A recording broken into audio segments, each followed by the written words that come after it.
Olá, amigos, tudo bem? Bem, espero que sim.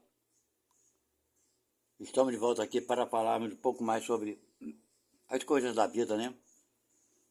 Que ocorrem no planeta Terra em si, de uma forma geral, ok?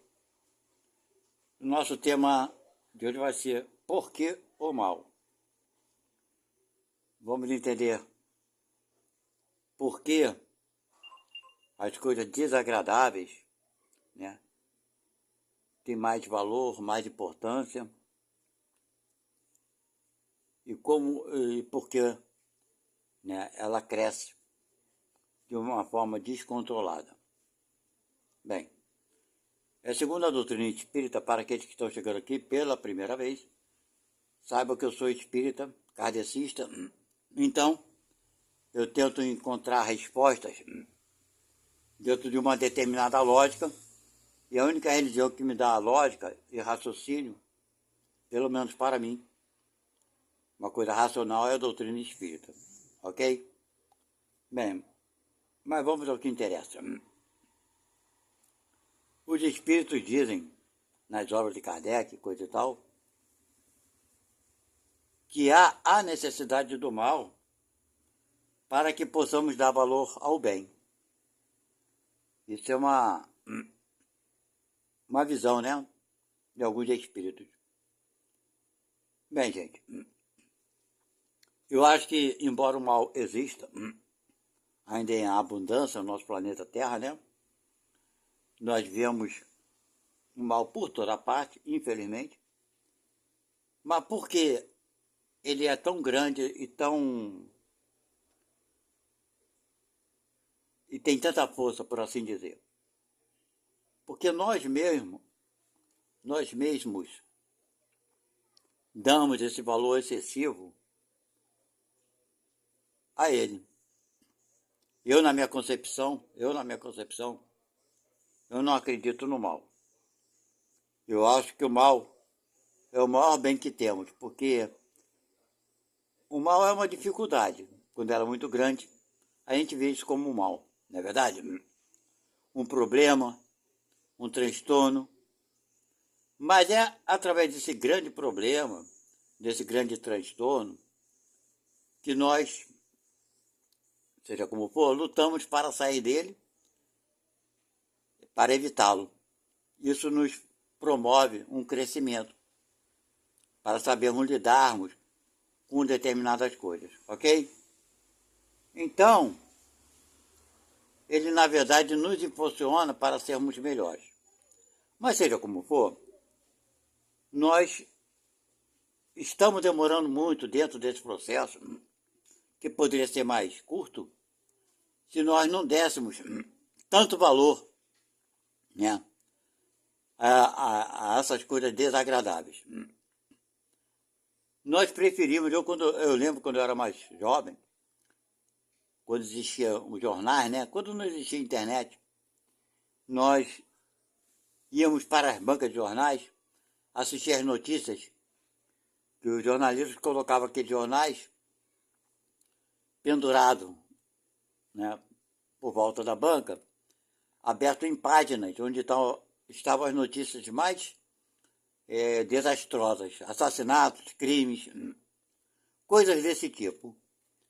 E nós nos aglomerávamos para ler aquelas notícias desagradáveis. Sentíamos, e ainda sentimos, uma certa atração por coisas espantosas, né? Crimes, absurdos e por aí vai. Fazíamos isso nas bancas de jornais. Hoje fazemos isso através da internet. Porque jornal já não existe mais, né? Aqueles jornais que eram de papéis já não existe mais.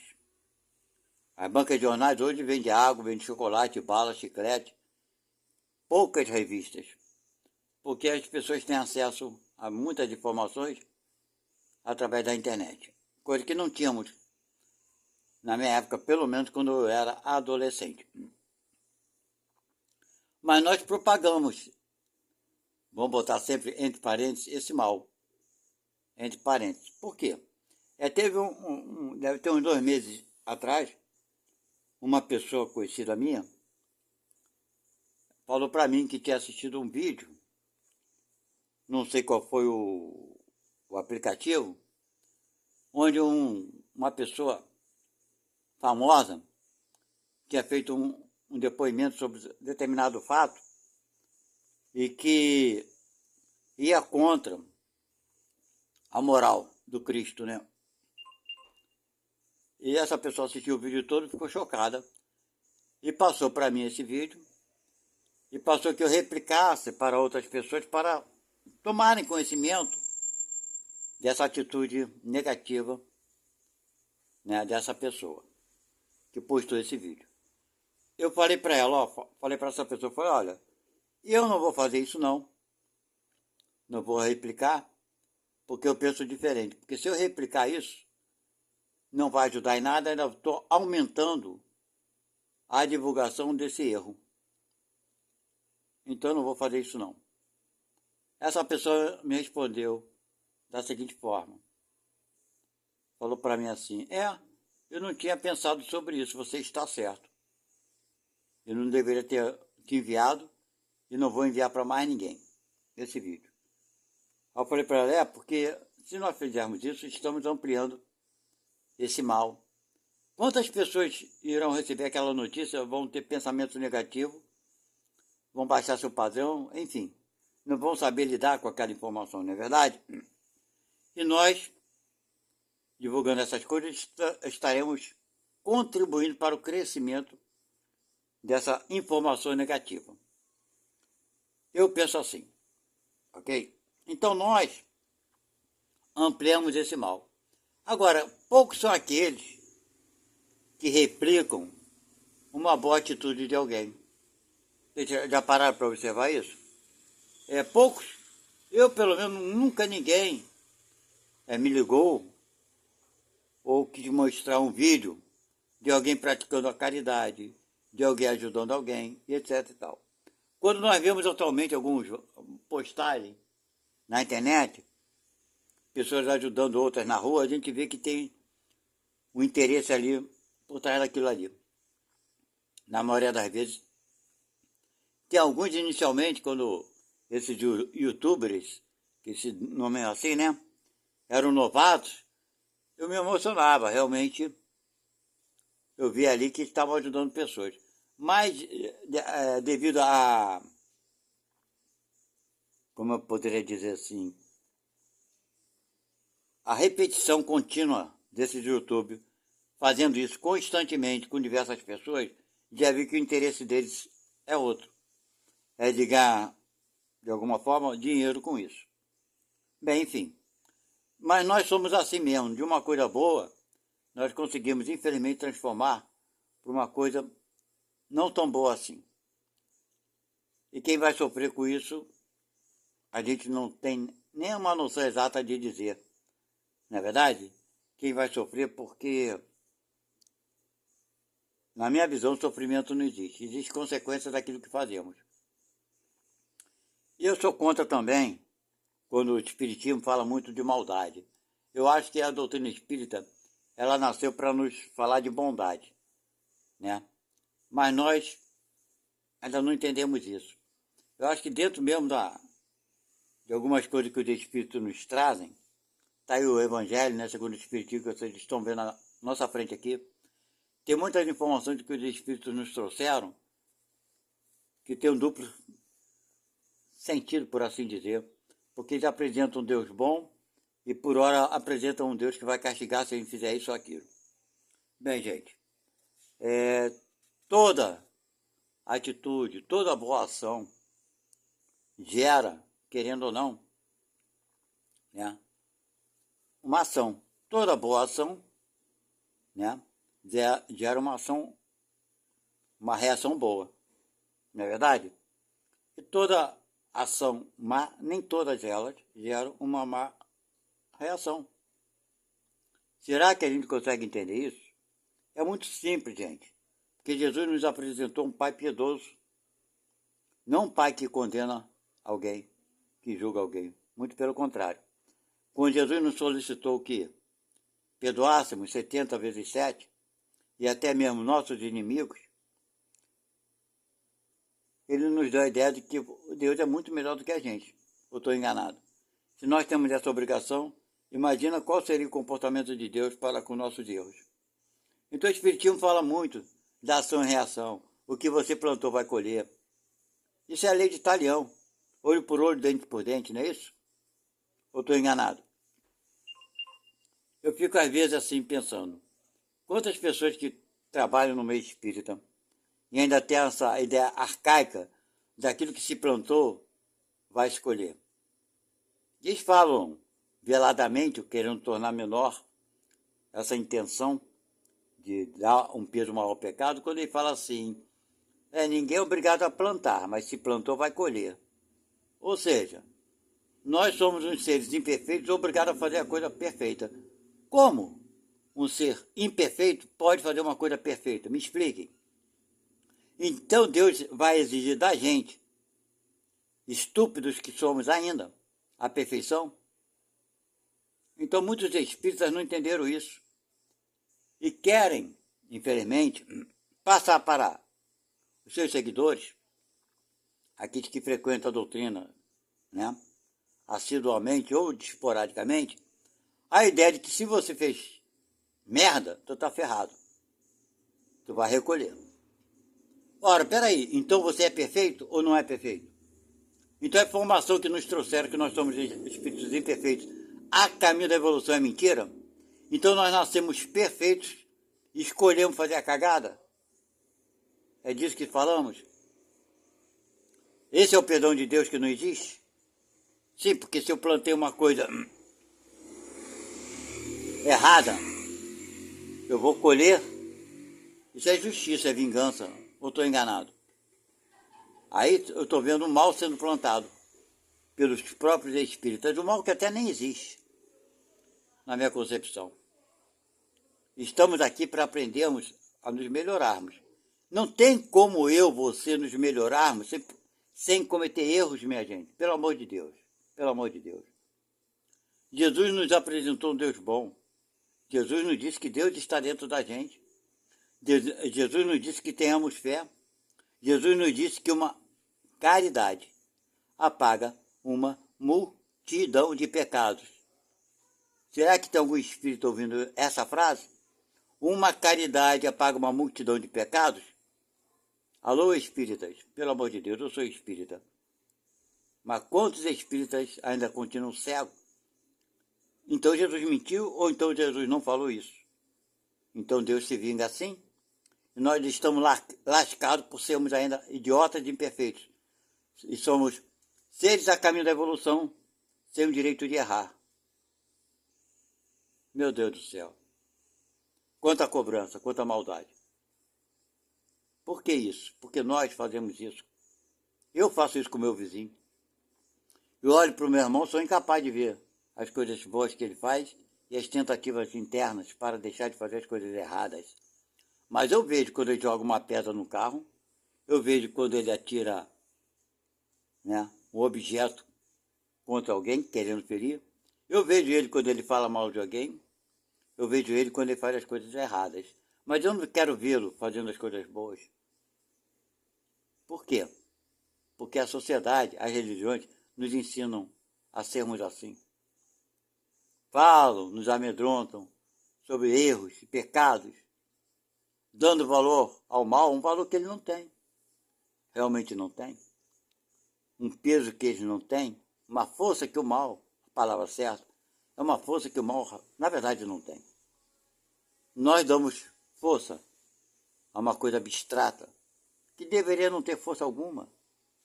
Se nós soubéssemos educar melhor nossos filhos, se nós, ali na infância, mostrássemos para os nossos filhos somente o resultado das coisas boas, sem focarmos nas coisas erradas, sem mostrarmos que tal coisa errada vai gerar isso, mas se mostrando os bons resultados das coisas boas, essa criança cresceria só vendo o bem. Aí alguns vão falar, ia ser um otário, todo mundo ia abusar dele. Gente, também é um pensamento mau, arcaico. não ia abusar dele, ele ia crescer cada vez mais. Os outros é o problema dos outros. O nosso problema é nosso problema. Então, se você educar um filho para o bem e se tornar uma pessoa amável, bondosa, caridosa, e abusarem dele, que assim seja. Quem não abusou de Jesus?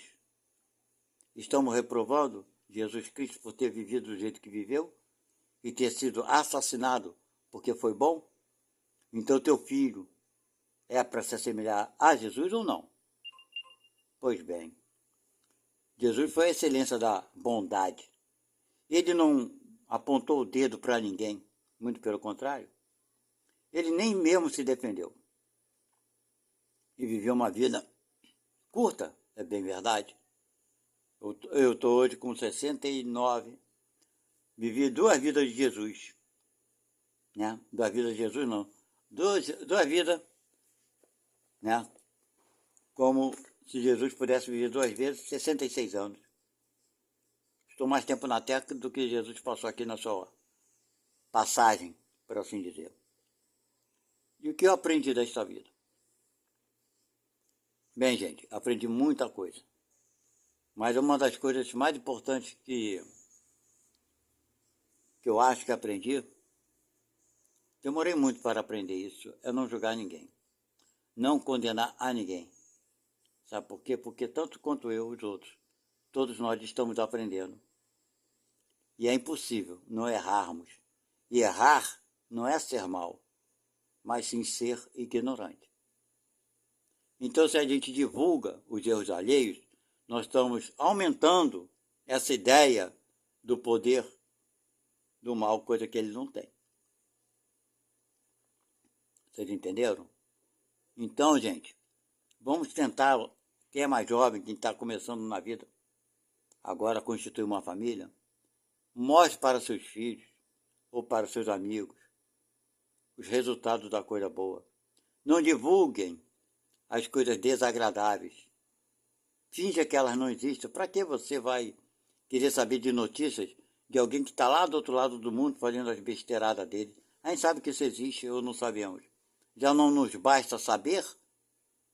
Para que insuflarmos nossos pensamentos de energia negativa, assistindo ou vendo coisas que está do outro lado do mundo, a quais não temos o poder de modificar?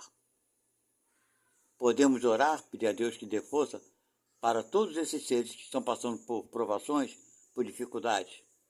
Nada além disso. Mas se nós propagarmos essas informações, dividirmos com alguém, compartilharmos as notícias desagradáveis, estaremos andando exatamente na contramão da nossa evolução intelecto-moral. Ok? Então vamos mostrar para as pessoas o resultado das coisas boas.